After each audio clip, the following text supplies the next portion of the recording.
Hello and welcome. We are doing a machine called Forest on Hack the Box. I'm pretty much just scanning the ports at the moment, and I haven't really done anything else. All that I know about this machine is that it's an active directory, and as we can see right here, and yeah, hopefully it will be good practice. And let's get straight into it. So the first thing that I like to typically do is just to grab the domain name, and we can do that with netexec, like so. So we can see that this is called Hack the Box local. So let me put that into Etsy host, like so. I don't have it there.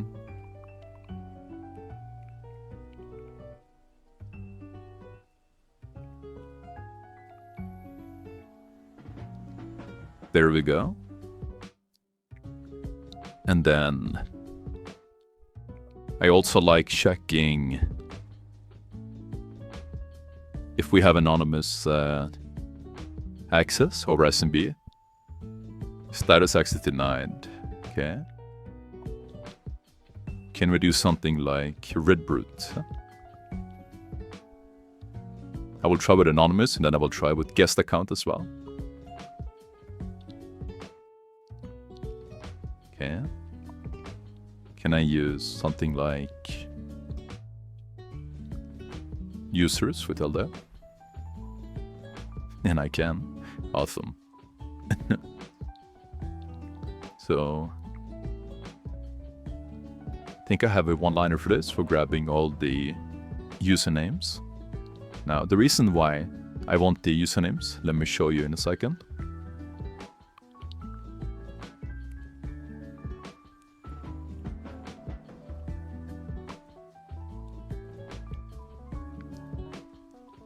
Let me just quickly check if this, yeah, this is probably incorrect, yeah.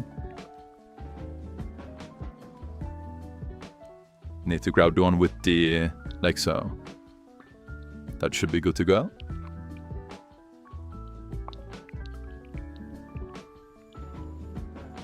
There we go, excellent.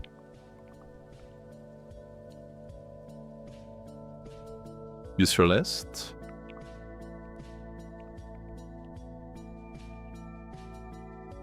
So remove these two at the top. But yeah, let me show you why that is.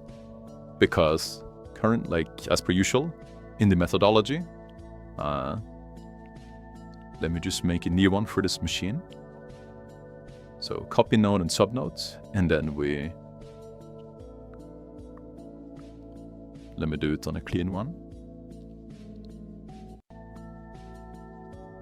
And then we paste node and subnodes. So this one we can call Forest. So we have scanned all the TCP ports. And what I'm doing right now is to check the access that we have. We pretty much just check with LDAP and SMB. And the only thing I would like to see for our PC is pretty much to get usernames. So we've already done that. The next thing is to find the usernames, right? That's why I'm interested in doing this, so that I can ASREP roast those usernames, because it's just a reasonable thing to check always. So yeah, we have already found all of the usernames pretty much, and we managed to do this right here. So pretty much just run it like so, and if it allows anonymous access like so, then we can get it. Very, very useful to check. You can also see if it works with the guest account for fun. And we were not able to do that, right? So I always like to check with guests and also with just nothing. So yeah, there we go. Now we have a list of users. So with netexec, you can also do curb roasting. I believe you can do something like, ASREP posting. I believe you can do something like this. And then put the user, the file of usernames, like so.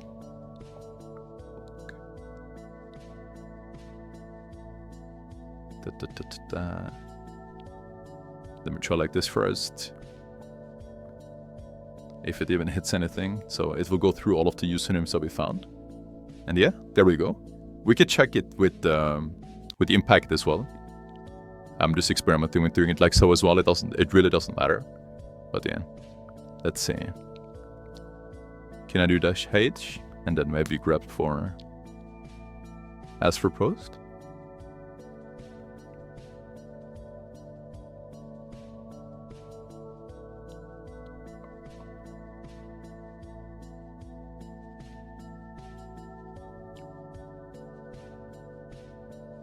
I wrote as prep roast. I believe this should work then. There we go. Excellent. So, I mean, this is going great. This is truly going amazing. But we have to actually be able to crack this as well and then go from there. So, but yeah, so far it's going really good. So we have this hash right here that I called ASCII.txt. We can try with John. Let's see, word list, user share, word list,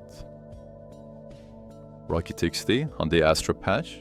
It will auto-identify the hash type, and it believes that it's a astrap roast hash. And there we go. Awesome. So let me just take this, put it into the notes. So, found users through.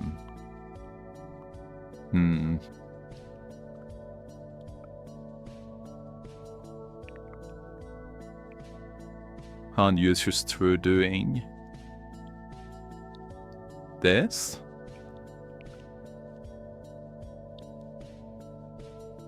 As for roasted, one of them.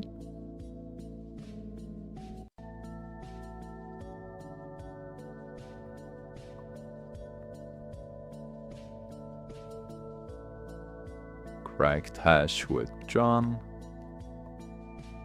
Found initial set of credits. So this is good, right? So whenever we have initial set of credentials, there are some things that make sense to check for. We can check for like certificate-based tags.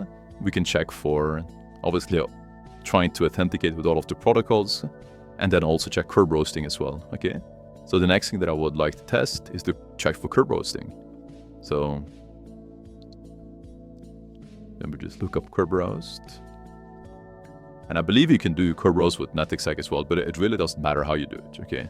As long as you have a tool that you're familiar with, that's really all that matters. So the more repetitive it feels, the better to some extent, because it just means that it works. So target, I think it was called Hack the Box local. Or user is called, what is it called? Service alfresco. And the password is service. So now I will attempt to curb roast against this domain. Okay. And once you've tried to curb roast once and it didn't find anything, okay. That's unfortunate, but that is okay. So let me tick that off as well. We've checked for curb roasting. So let's try to authenticate with every single possible protocol with those set of credentials, right? So these different protocols right here. We could use netexec to quickly check.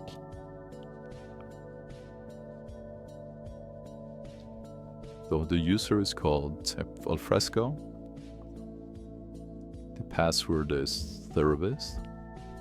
And let's see like so. So it is a valid set of credentials, but with LDAP, we can't really do anything. It doesn't say pound. We can check with RDP, for instance. RDP is not open, I believe. Let me check the ports again. It should be 3389. And yes, 3389 is not open. All right. But we have SMB open, right? 139 and 445. They once again said that it's correct, but it doesn't say pound. Let's try Veneram as well, and I believe MSSQL is not open. But yeah, there we go. The person is a part of the Windows Remote Users, I believe it's called, or something like that. Windows Remote Management, something like that. And because of that, we're able to get a shell over Veneram. And yeah, it says pound. So now we can use the tool called Evil Veneram to essentially be able to authenticate. So Evil Veneram.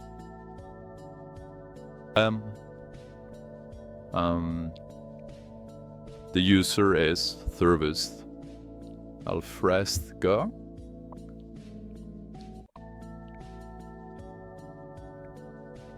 It's smarter for me to copy paste, to be honest.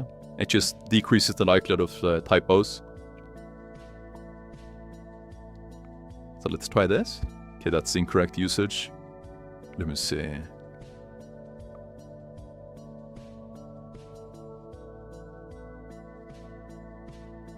Okay, so it's a small I.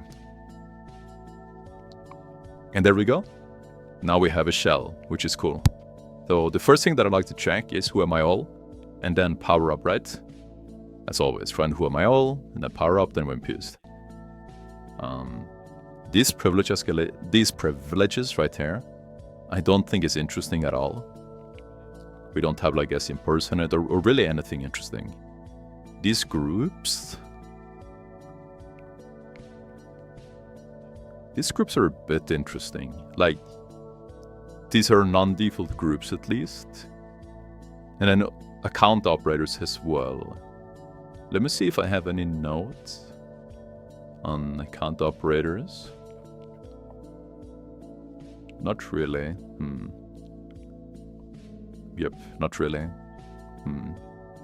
Remote management user. So this is the group that essentially allowed us to get access to this shell, right? With evil Veneram. So yeah, remote management users. So I will take note of these groups, but I don't see anything immediately that is like immediately interesting. But the groups are kind of interesting. They're not, all of these aren't default, so I'll definitely come back to them. Let me check with power up as well. So let's see, do we have something listening? Awesome. Yeah, I've done it from a different box. So let's see. W get this, and then power up.piece1. And then I can just output it into like so. And there it is. So now we can execute this. And then we can invoke all the checks. So now it's the script is running. This is of course completely fine to use on the OSCP exam, but you're not allowed to use the autopon features of it. But invoke all checks is pretty much how I always do it. Okay. So it finds say the little hijack, which pretty sure won't lead to privis. This is really not interesting. No immediate privis I'm aware of. But can come back to Thig in groups and possibly run Wimpies. This is just how I like to do it. I don't get an immediate win, and I don't see an immediate privis for me. So I just like to check all of the other things, right? And then if I'm stuck with all the rest, I basically just do some quick checks that I believe has a high likelihood of working. And yeah, if I can't find anything else, I will definitely get back to it, right? Just why I'm noting it, so I won't forget about it. So we essentially tried this, right? And we were able to get a shell with Veneram. So we can enumerate the shares. I suppose we could do that.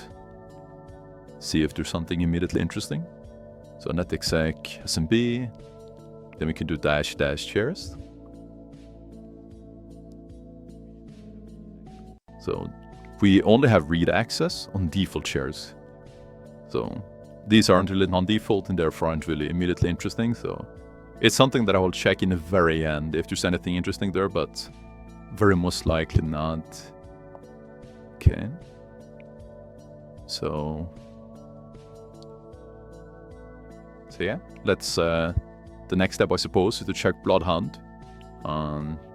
Yeah, let's check Bloodhound, and then if I can't find anything else, then I might check some certificate-based attacks, and then I might check further in the for the Prevesk, okay?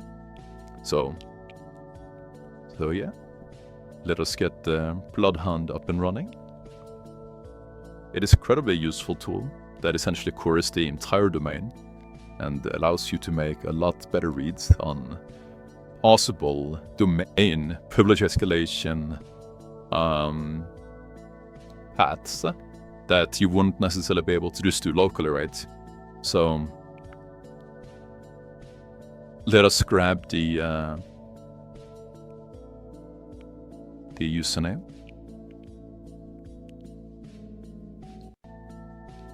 Password is service, I believe. And I think this should be it. And this will essentially query the entire domain over LDAP. And it will essentially feed this into Bloodhound once we get that up and running, right? So this is all of the data that we will be ingesting into Bloodhound. And that tool will essentially help us visualize different domain paths that we can take to get higher and higher privileges in the domain. So let us copy this into temp so that I can actually ingest it, because the root path I need to be running the browser in root to be able to do. So let us run this. And let us start and pull this up.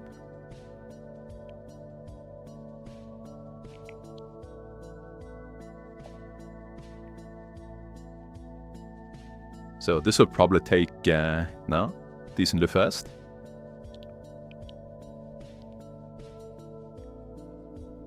And there we go. There is the password that it has generated for us. So let us go to localhost 8080. Now this is the default port that Burp Suite is running on. So make sure that you either remove Burp Suite or you could change the port using the Docker Compose. And I believe you can find it right here. And then I think you change this value right to the left to something like 8081. I think that should work. Or you can just remove Burp Suite so there's no port conflict, right? So yeah, this is the first password that it has generated to me. So let me do it like so, and I believe it prompts me to change it.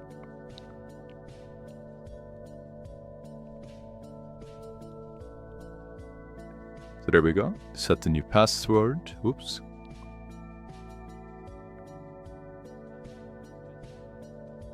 And now we will ingest the data into Bloodhound, right? So we can visualize all of the possible paths and just get more overview over the entire domain. So let us go here, and then we upload it, and then we upload it, and then it will be slowly but surely ingesting. So let me get back to you once that's properly ingested. And there we go. Now the status message is set to complete. So now we can start actually looking at the data, right? So let's head over to the Explore tab. And the first thing that I like to do is to find the user that we currently have access to, right? So we have managed to gotten a shell on Service Alfresco using Veneram, but we also have valid credentials, right? So we can essentially set Service Alfresco. We can set him to owned right here. And then there are a few things we can query using Bloodhound that is really helpful to get the general overview. So we can go to the Cypher queries right here and hit this folder, and it will give us a lot of options with the pre-built search queries that it has available, right? So we can immediately just kind of see who all of the domain admins are if we are interested. And we can see that pretty much the only member is administrator, right, to the domain admins. We can click on domain admins and we can click the members right there, and we can see that is the case. It only has one member in this group, okay? That's okay. So remember we checked for ASTRIP roasting earlier and curb roasting. We can see right here that we can query for the curb roastable users using Bloodhound as well, but it found nothing, right? And we had the same experience ourselves. We found one user with ASTRIP roasting, so let's track that. And there we go. It found as Service Alfresco. And we can see it right here in this field as well. Do not require pre-authentication. This is set to true, right? That's why we were able to essentially request the hash, and we were also successfully able to crack it. But we're interested in getting higher permissions, right? So one of the first things that I like to do with Bloodhound is to go to the shortest path. And you can either go to the shortest path to domain admins or the shortest path from owned objects. Okay, we can click on both. So as you can see, this gives us a lot of output, right? But luckily, we don't have to care about all of the output. So we can see that this is the user that we have owned. Okay. Let me see. It's probably, let's go check out the other one as well, in case it's cleaner to see. Probably will be. Yeah, there we go. Much better. So it seems that it has found... Yes, okay, this is good. Yeah, okay. So I can see that it has found a path, but how to actually do it will be a different question, right? But always where we would like to start is the user we have access to, right? Because this is an element that we already have control over. So we can see that the user service alfresco is a member of, right? So he's essentially a part of this group right here called service accounts. And we can verify that by going back to our notes when we ran who am I all, and we can see the groups. And we can see that he's a part of, let's say, what was this called? Service accounts. Okay. So there we go. There is the group called service accounts. And service accounts is also a member of privileged IT accounts, which is also a member of account operators. Okay. So there is the IT accounts, privileged IT accounts, and there is also the account operators. Okay. So far we haven't really done anything special, but we can see that our user is a part of these groups, right? Which is a part of this attack chain that Bloodhound has generated for us. Here is where it gets interesting. So again, our user is a part of this group, and this group has generic all on the exchange Windows permissions. And this group has a write DACL over the entire domain. And in the entire domain, it contains users, right? Of course. And a part of the users are obviously domain admins, right? So all of this right side right here, you can pretty much ignore. That if we get to the Hack-the-Box local right here, we have essentially owned the domain, right? And to actually get there, Bloodhound managed to find us a path. So we need to go from account operators to exchange Windows permissions, and from exchange Windows permission to the domain, right? So how do I actually do this? Well, Bloodhound has a very useful little help menu right there. So if you click on the actual permission that we have right there, generic all, we can either go to Linux abuse or Windows abuse. Let's click at Linux abuse for now. And it essentially tells us that full control of a group allows you to directly modify group membership of the group. And we can use Sambos net tool, again from Linux, to add a user to the target group. Okay, so because we are in this group called account operators, and we have generic all permissions over this other group, we are essentially able to add a user, right? We can add the user that we are into the exchange Windows permission group, or group, using this right there. And then after that, we can verify that the user was successfully added to the group. Okay, so let us attempt this right here. So we need to give it some information, but that should be okay. So first of all, the target group. So it tries to add a member to the target group. And the target group that we're after in this scenario is Exchange Windows.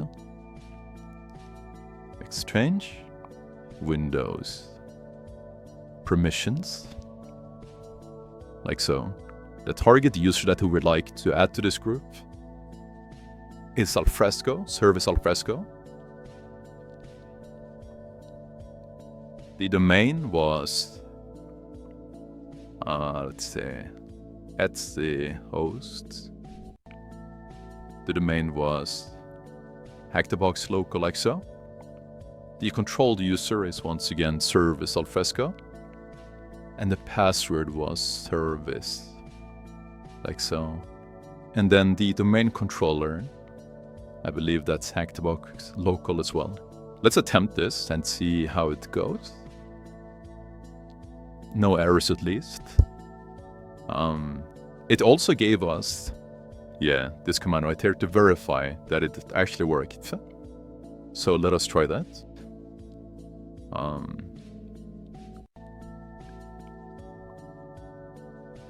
let's say. So the target group, okay, so we need to remove this parent. So this is the target group. And then this is the domain, this is the user, and a password, and okay, let's try that. And then add a group and then members right here. Okay, let's try running this again. And then let's see if it added the members. Okay, so there we go. So it seemed like it for some reason removed, maybe it's some automatic script or something. Not quite sure, but it seems the user is added to this group. Let's see, is it still in this group? Okay, it's still in that group. Okay, let's hope it doesn't get removed. So from here, we've successfully added it to this exchange of Windows permissions, right? So we've made this one step closer to essentially getting complete access. So let's see the right equal. So to abuse right equal to a domain object, you may grant yourself the deepest thing permissions. Okay, so the members a part of this group can essentially assign desysync, it sounds like, to themselves. And then if you have the desysync rights, right, you've seen me using CQStump before, it allows you to dump all of the hashes, the ntds.det secrets, from the entire domain, all of the domain users. So yeah, that sounds very appealing. And from there, it should be easy way to get actual domain admin, right? You can pass the hash, or you could try to crack the hashes, but it should be quite simple from there. So the equal edit is a part of the Impacket suite. So Impacket, like so. And then action write, desync writes. The principal is the controlled user. So let's see. I believe that's service alfresco. The target distinguished name. I'm not entirely sure of the formatting of this. So let me see if I can find a usage of it.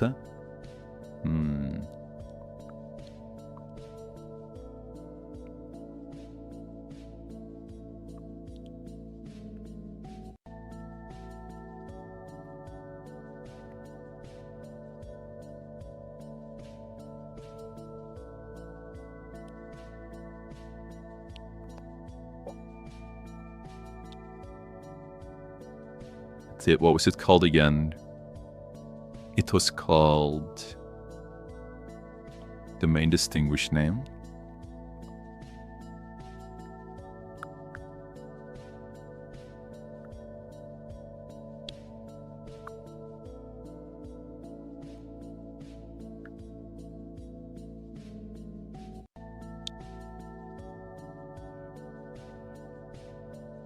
Okay. So like so. So this is the format that it wants. That is good to know. So CN DC.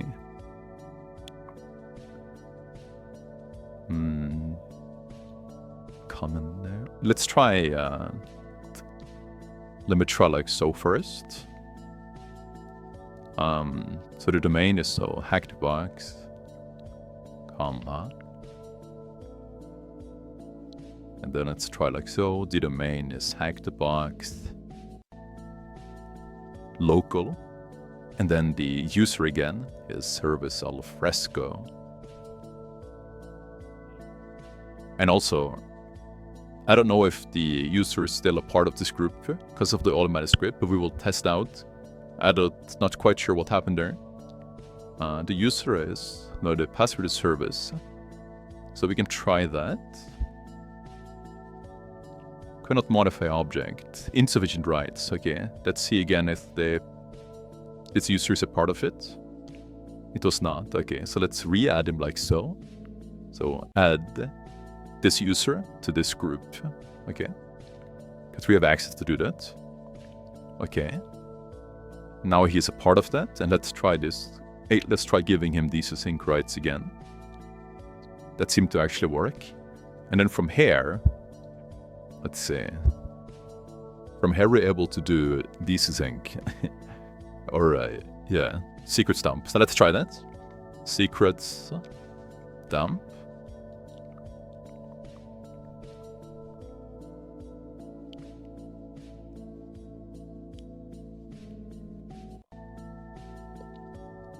hack the box, local,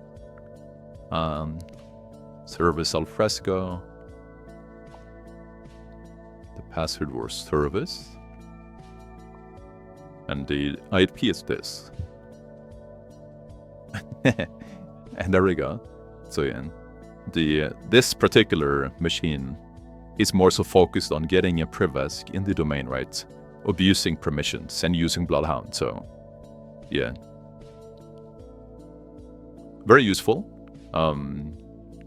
That's why, again, we have this added in the actual checklist, right? Because it's just important to check. So Bloodhound, and yeah. So from here it should be pretty simple. We can go. So this is an NTLM hash. This is the NT part of it we will use to authenticate.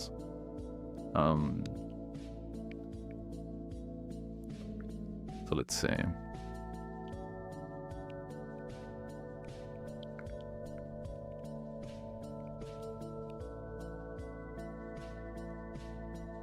we can use something like PSExec.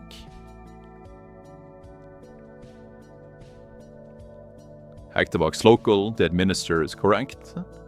And then we can use the hash of the administrator and try authenticating XO. No? Okay, I misspelled targets.